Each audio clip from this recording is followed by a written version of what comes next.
I was so scared. Every time my parents call, I hide. I never used to want to talk. I haven't talked to them for months until my dad came to Canada, and I was with this woman, and he ended up coming. He stayed at my house, and I was praying to God for the train, for him to catch the train so he would go home. Unfortunately, he missed the train. Oh. So now, I want to just go back to your relationship with your husband. Was it a husband or just a hookup? No, just a boyfriend I had to be with, that I needed to make my kids with. Basically, a stone donor. Oh, okay. Now, did he ever try to convince you to change? My kid's dad, when I told him, he was one of the first person I actually came out and said it out of my mouth.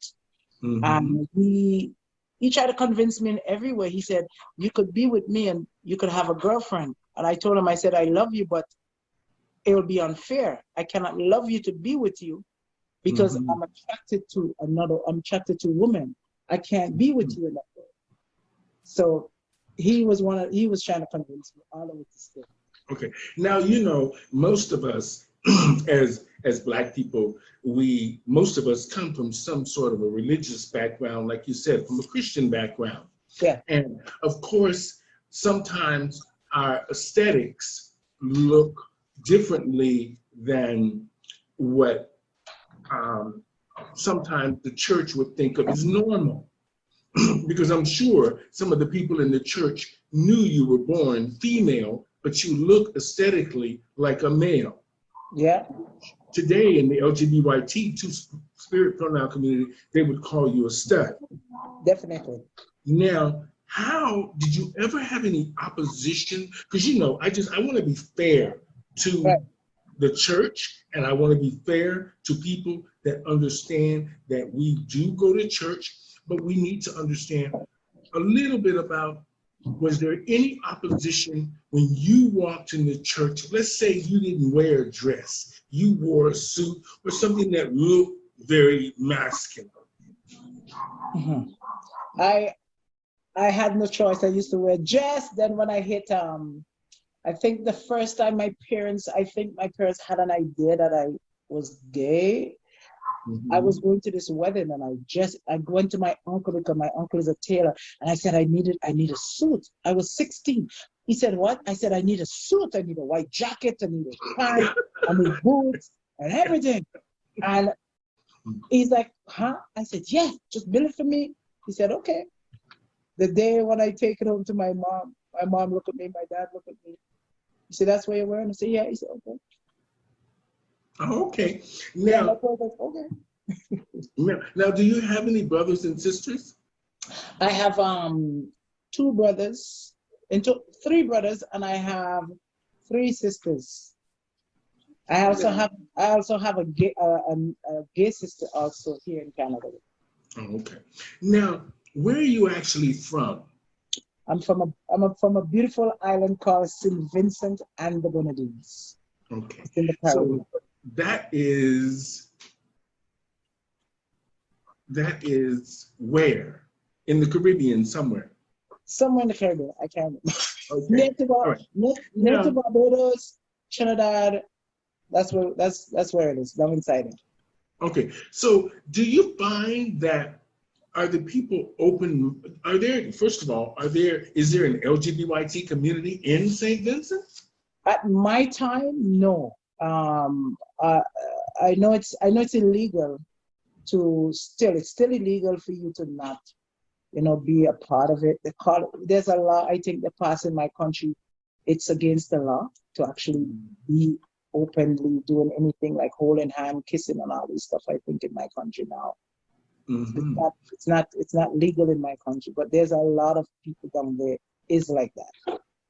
Okay, so now that you are considered a stud, so what does that actually mean in terms, so we can understand it clearly?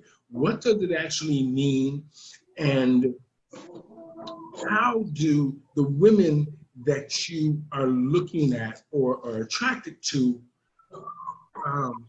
approach you? How do they know you're a stud? A lot of women like a lot. I'll be honest with you. Only woman hit like me is always straight women. Straight women love me. Lesbian women, I think I'm too masculine. But you know, our community, how do you say, we've been up and down the elevator quite a few times, if I you know what know. I I mean. know. Now, have you ever met a straight woman and she didn't know? That I was a girl. Mm-hmm. Yeah, I had that encounter, I think twice, and I had was to actually tell one of the lady. That time I was like, now coming out, I was like 26, the first encounter, and we were talking like regular talk, and then you know, time to do something. I'm like, well, you know what? I'm a girl, eh? I couldn't go forward with it because Mm-hmm. for me it was not being fair. I was hiding something that, but I didn't know at the time how to say it to this person. Because one, this person was attracted to me and I was attracted to the same person. So Mm-hmm. it was kind of hard, but then, hey, she understand and we dated for a while. Mm-hmm. You know those relationships, they come, they go, they come, they go, that kind of way. So the reason women would be attracted to you is because they would think psychologically in their minds, a stud would represent somebody that is more aesthetically masculine, strong, maybe Yeah. somebody that can take, Yes, and somebody rear a who's very, good kid or take good care of the family and yeah. stuff like that. So is that the way women see you? Women see me as somebody with a lot of stability. And let's not forget, I'm fine. Oh.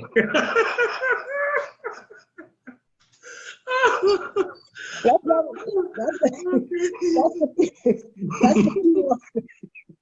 That's the key word right there, right? I'm fine. I have a lot of things going for me.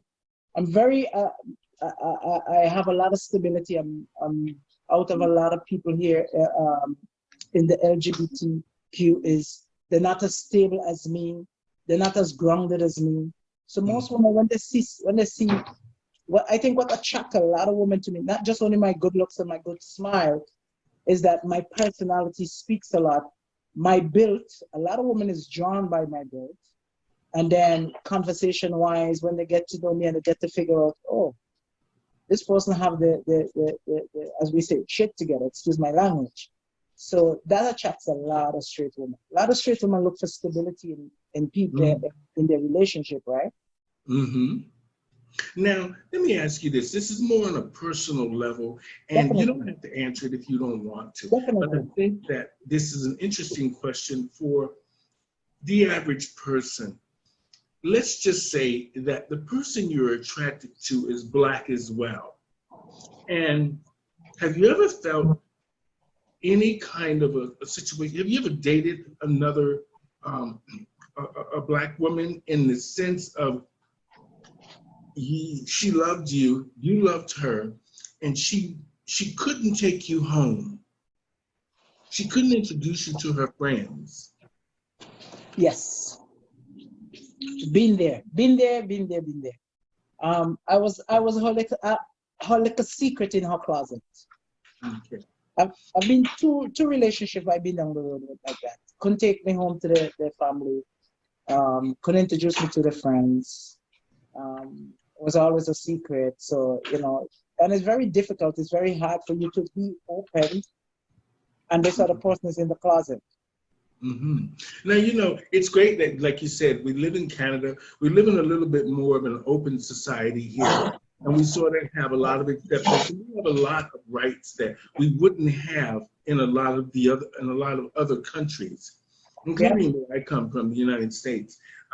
Even though, there's a great movement there and stuff like that. Now, is your father still involved? I mean, not your father, your children's father still involved in their lives? Yes, my kids' dad and them is still, they still have their relationship. Hmm. Now, let's just say, what's a typical day like for the Best family? What is a typical day like? What happens during the day with, let's say, your two kids and all these grandkids, and you're stable, things are going well? What's a typical day like for the My family? my typical day, my kids, or the only one in me living together is my daughter, who's soon to leave, hopefully. My Okay. Our typical day, I get up in the morning at 5:45. She's still in bed. I leave to go to work, put my dogs out. She take them in, and I go to work. Come back home about say 6, 7. Hmm. Come back home maybe